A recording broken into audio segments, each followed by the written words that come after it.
Hi everyone and welcome back to the Talk is Cheap show, episode number 2. For those of you who don't know, Talk is Cheap is a new show on AFTV where we look at some of the topical matters in football. Those matters may relate to Arsenal, although not exclusively so. So before we get into it, let me just introduce my man Curtis. Big C in the house. What are you saying, bro? Good, man. Good? Yeah. Everything, Chris? Well, nearly everything.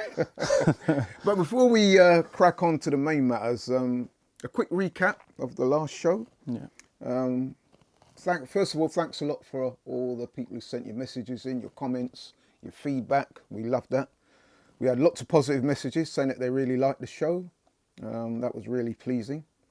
We're glad that you guys are engaged and yeah, we're encouraged. Just looking at some of the responses that I kept a note of, I can see that the results were generally quite mixed.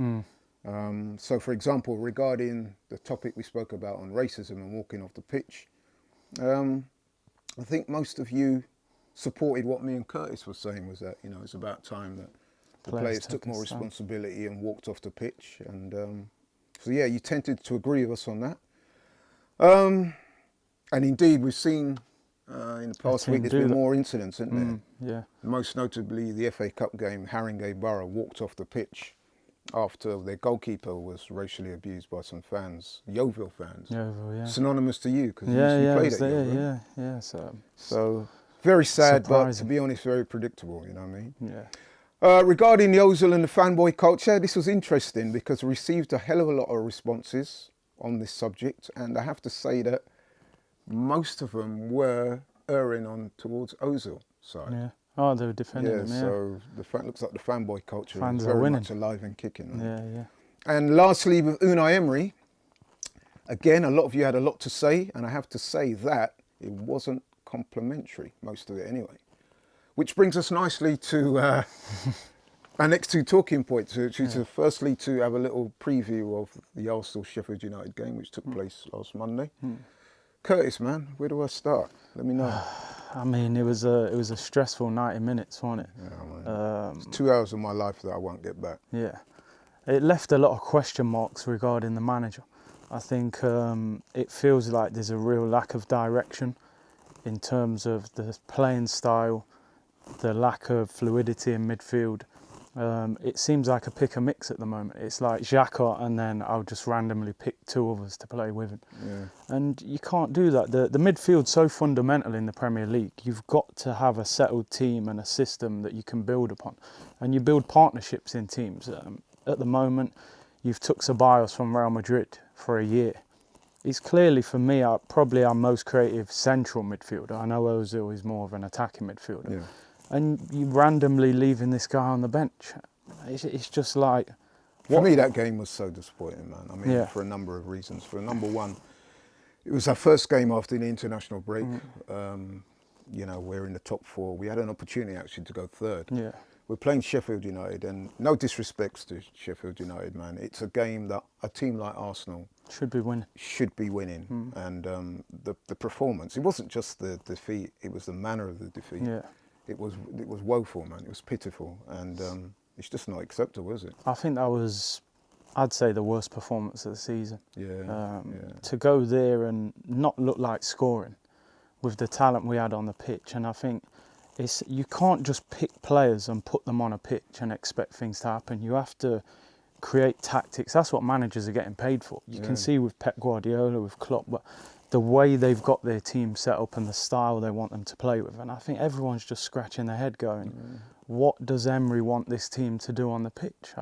I mean, it was particularly disappointing for me to watch that, because you have to say that Sheffield United won that game really without coming out second gear.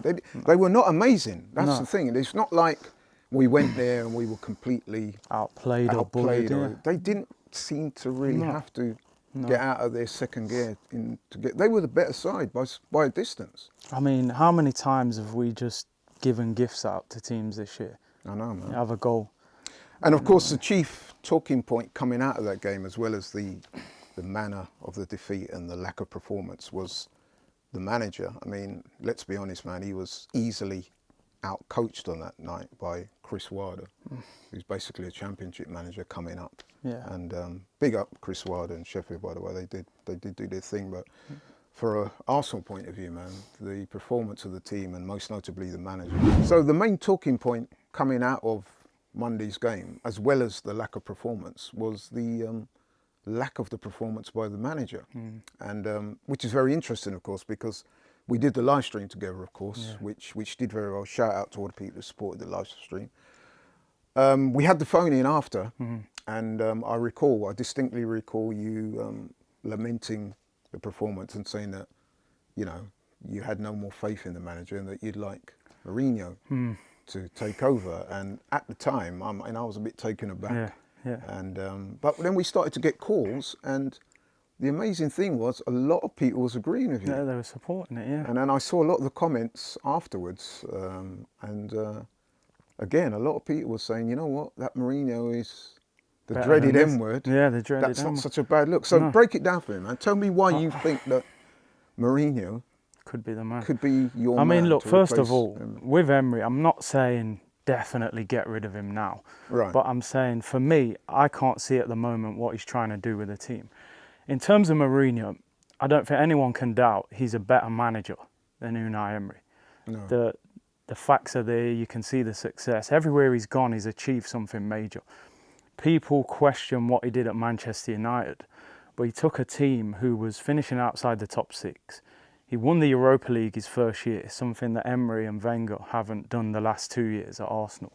He got them to second place the following year, and he said at the time, this is my biggest achievement. And I think people thought, well, finishing second's not that big an achievement. But when you see where Man United are now, it's proven what he's saying. There's also a myth that he sort of plays overly defensive football, which I don't fully agree with. I think he is a bit defensive in big games away from home. He seems happy to go away Dare from I home say and pragmatic. Pragmatic, you know, which I think Emery does, but he does it too much. Right. When you go to Sheffield United, you don't need to be overly defensive. You're a better team than them. Impose yourself on them. That's right. But Mourinho, against these sort of teams, he dominates, and that's why he's had a lot of success. He builds from the back, which, how many years are we going to say, you know, how shaky Arsenal's defence is? You know, we haven't had a good defence probably since the Invincibles. I mean, listen, I hear that, but a lot of people, the detractors, would say, listen, Mourinho, we know he's a quality manager. He's won a lot of trophies in the past. He's won them by sack loads of trophies. However, the main knocks on Mourinho, as well as the playing style, which you mentioned, is that his character as well has come into question. I mean, a lot of Arsenal fans I know wouldn't want to go near Mourinho because he can be quite toxic at times. Yeah. We've seen in previous clubs he's managed that. It's almost like he's walked in, he's won a couple of trophies, but then he's left a trail of destruction coming out after. There's also question marks against him and the way he handles younger players. Yeah. People will say that, you know, he doesn't tend to want to promote guys from within, give the youth a chance. And at Arsenal, we've always had a tradition of trying to promote youngsters, grow organic and bring youngsters through. And like I said, the football, you know, I know you've got your thoughts, but a lot of people will question the football. It's hardly expansive, is it? No. Would you say? I mean, the thing is, what are we watching at the moment, though? That's true. What we're watching at the moment is not enjoyable. It's not expansive, and I think I would rather have a guy there who's a bit pragmatic but wins than a guy who's pragmatic but isn't winning. Do you think Mourinho would want to come to Arsenal? I think he would. He would, I think he would. I think because you analyse the history. I mean, we all know there's been his famous fallouts and spats with Wenger. But I guess that was more related to him and Wenger rather than against the club. I mean, he lives in London, and I've heard him speak about Arsenal as a pundit, and he seems very respectful of the club. He seems like he admires the club. I think his comments were more based on the lack of ambition at the time when we weren't winning things. He probably looked. It was more of a dig at the manager rather than the club. Yeah, you know, because he's a proven winner, and I think we need somebody to come in, if Emery was to go, of course, and shake things up a little bit. Yeah. You know, we don't need the nice guy there. We've at the end of the day, we've got problems at Arsenal. We're in our 3rd season in the Europa League. I never expected us to be in the Europa League for this long. We've changed managers. We've invested a lot of money in the summer. So the one thing I'll give Emery in his defence is I think he does need the fullbacks back. Yeah. You look at Pep the first year at Man City, he struggled. And then he invested a lot of money in the fullbacks, and it seemed to change his team. Liverpool also, their fullbacks are the catalyst for their team. Yeah. So I'm hoping when Bellerin and Tierney come back, it enables us to play with a bit more style. But yeah, the Mourinho thing, I would take him in a drop of a hat.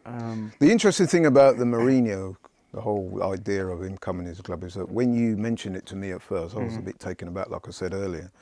But then I thought, and then it was interesting that the responses you were getting, both on the phone-in and the comments, Were quite positive. were quite positive and Yeah. quite favourable, which kind of led me to think maybe we should discuss this further. So that's interesting, man.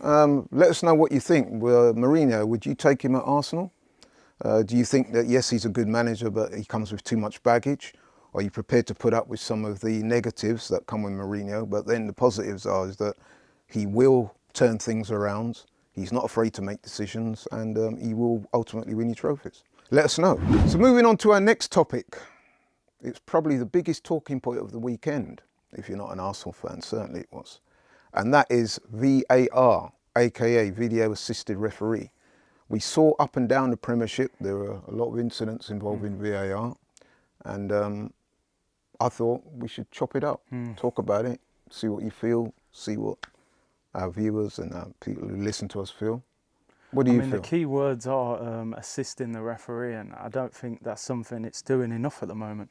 No. It seems like, I think the problem is when the referee misses a major incident and it goes to VAR, it's almost as if the guy upstairs doesn't want to overturn it and embarrass his mate. Because you look at the Delafeu incident, that is a blatant penalty every day of the week. Absolutely, it's a blatant. And you even look at the Socrates one in the Arsenal game. He's blatantly pulling his shirt. We can all see it. VAR's there, and it's not. I am pro VAR because at the end of the day, I think the stakes are so high in football now. You can't afford to have major incidents missed. That's right. But if you're not going to use it in the correct manner, then it becomes a problem, and fans don't know where they stand because sometimes incidents are occurring and you're going, is he going to check that? Is he not? And we're just not sure what's going on.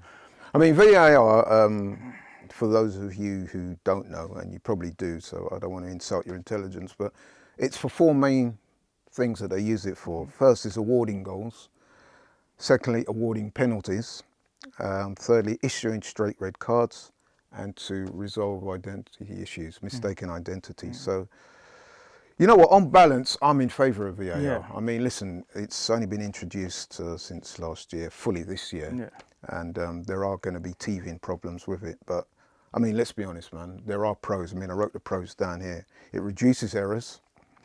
It removes doubt about its decisions. It is ultimately fairer to both teams because, if the chances are they're going to get the decisions right, then ultimately it means fairer for all football. It also helps the ref to get to the right decision, so it takes a bit of pressure off the referees. At the same time, the cons is that the time taken sometimes to get to a decision, it can disrupt the flow of the game.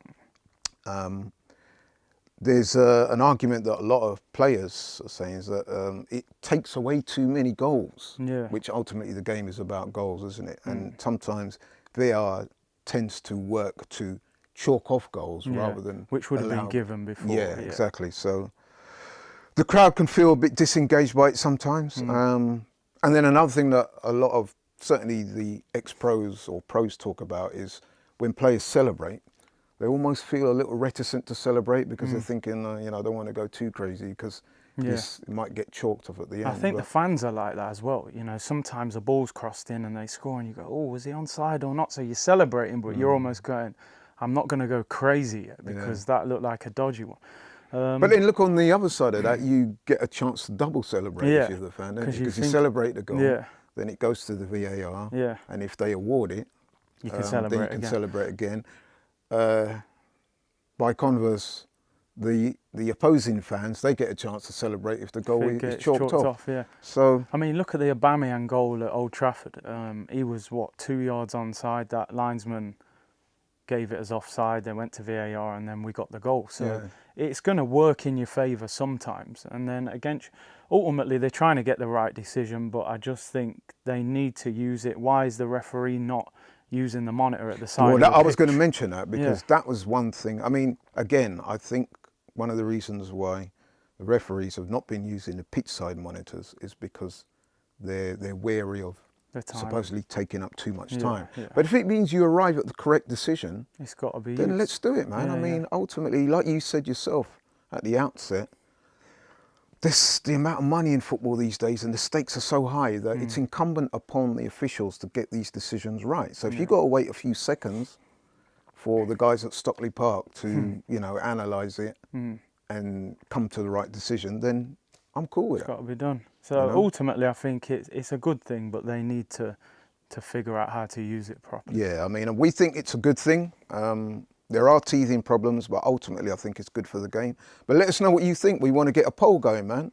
How many of you are in favour of VAR and want to see it carry on? How many of you think it's spoiling the games, taking away goals, taking too much time, etc., and that we should do a cease and desist with VAR? Let us know. Write in, message us, do whatever you can to let us know. Moving on to our next topic. Topic number 3 for the day is this whole concept of playing out from the back and this fixation that every team has to play out from the back and, play it long and play it. It gets all confusing to me. So, Curtis, ex-pro, knows his thing. What are you saying, man? I mean, playing out from the back is a style that it's basically used to draw teams onto you, and then you play through them, and it's transitional. But the problem, particularly with Arsenal, is we are not quick in transition, and we do not have a quick enough tempo to break down the opposition. It relies on a good defensive player who is comfortable on the ball. Well, to start with, your goalkeeper's got to be even your goalkeeper, bang on, hasn't he? Yeah, he's got to be quick. And then the fullbacks especially, who you start that from, is instrumental in that as well. I mean, even more key is you need a midfielder who constantly comes to get the ball and can get the ball through the lines quick. If you look, Cazorla was like the ideal player that we had previously to play through the lines. Before that, we had Fabregas as well. If you look at the moment, if you're trying to play out quick and Granit Xhaka's your deep line playmaker, it's not going to go too quick, is it? And so I understand it. I mean, he's a Spanish coach, Emery, and they are possession-based coaches usually. So I can understand, but I just look at the Arsenal team at the moment and I think Luiz is decent on the ball. Apart from that, maybe Rob Holding when he's there. I mean, funnily enough, I saw, do you remember the goal last year against Leicester? Yeah. Where we played out from the back and that great Aubameyang. You look at that, it goes from the keeper to Rob Holding, who is comfortable on the ball, into Torreira, Ozil, Guendouzi, Bellerin, and then in the... So at the moment, a lot of these guys aren't in the team. Holding's not playing, Torreira's not, Ozil's not, Bellerin's not. So I think ultimately he's playing a style of football that isn't working with the people we've got in the team at the moment. For me, you've got to have Ceballos and potentially, may I say, even Ozil in your team if you're going to play that style of football. Yeah, I mean, listen, the playing out from the back, it seems like the whole Premier League teams, they're all trying to do it, or most of them are trying to do it anyway, but you've got to have the personnel in order to do that. I mean, let's face it, the advantages are you're playing out from the back, you're keeping possession of the ball, presumably you beat the high press, so then you allow the team to move forward with the ball, so it suits possession-based teams, and then you can, go on to open up the opposing team at their back line. But then every now and again, what's wrong with just going long, man? We've got the pace in our team. That strategically, if you put a ball over the top with Pepe and the likes of Aubameyang, we can hurt teams. And I remember I was at the game, you was at that game too, Arsenal-Bournemouth, where a couple of times Leno went long and the crowd actually burst out into applause because I was thinking, listen, do that every so often, man, mix it up. Don't become a one-trick pony. You can't just... Because what happens if the opposing team know that every time you're going to try and play the ball out from the back, then obviously they're going to pressure. They're going to pressure you high and they're going to set traps. And then if you lose the ball in that very vulnerable area, it can be suicidal. I mean, when you watch Arsenal now, I mean, we're not great to watch at the moment. You know what I mean? And for us to constantly be playing out the back with the lack of great ball players we've got in our team, it's almost like we're causing our own problem. I just think we should be far more of a a team hitting teams on the counter attack. We've got so much speed in our front line. Yeah. Get the ball to them guys quickly. You look at Liverpool; they don't necessarily play out from the back as much. No, they don't. Because No. their midfielders aren't City great. do, but City Liverpool do. less so. Liverpool don't. And I Yeah. think that's a similar model what we should be following. Yeah. Get the ball. Listen, to my your thing front is, playing up from the back is fine, Yeah. as long as you've got the personnel in which to do it Yeah. competently and efficiently. Mm. I have to say that looking at our game so far, we haven't always been comfortable doing that. So what I think we should be doing is to employing a mixture of both. Yeah. Get the ball you forward. can play it out the back when the occasion demands, but additionally you can play it long and try and get the likes of Pepe and Aubameyang, the speed merchants, in behind the team. It beats the press. You cut out the midfield and you've gone long, and you can catch them out like that. We've seen it happen. So, but anyway, that's our thoughts, man. Let us guys know what you think. Do you think it's always necessary to play up from the back? Do you want the team to keep to that philosophy, as Emery clearly wants to do? Yeah. Or do you want them to abandon it and mix it up a bit more? Let us know. Write in, message us. Keep your comments coming in. Our last topic of the week is one of our regular features, and it's called Ops of the Week. For those of you not aware of the street term, that is Opposition of the Week. We've got a busy week coming up this week, actually. We've got 3 games in the space of 6-7 days. First game, Vitória, Europa League game against Portuguese side. Not bad. They're 4th in their league. Similar kind of record to us. What are you saying? What do you reckon? Yeah, no, fancies to win that. Fancies The to win that, youngsters, yeah, at home as well. So, And then we got a pretty massive game, actually, yeah. on Sunday. this could be a bit make Crystal or break Palace at for Those Emery, of I you think. who remember the corresponding game last year, that's when things started to go wrong for us, actually, wasn't it? Well, they'll have one Ivory Coast winger in Zaha. Who I'm sure he'll be causing He'll us be up for problems. it, I'm hoping our Ivory Coast winger, Pepe, steps up in that game. Interesting. 2 pragmatic managers against each Yeah, other as well, yeah. Hodgson and Emery. Yeah. Similar types of Yeah, manager, actually. And then, of course, next Wednesday, Liverpool. yep, Yeah, I mean, Carabao Cup. I'd be playing the Europa League team, really. I don't think you should be playing Aubameyang and people like that in that game. No. We got It'll be bigger interesting things to see to how worry we go about. on with it. Yeah, it will be. Yeah, it'd be a big boost if we can beat So them. it's a but- big week, because if Emery can get some 2 or 3 wins this week, could go a long way towards helping him out in his long-term future at the club. But anyway, thanks very much, guys. Thanks for tuning in. Thanks for your messages. Keep on responding. Let us know in your comments. We want to keep the show interactive. And we look forward to seeing you next week. I'm Man Curtis. Respect. Yeah, man.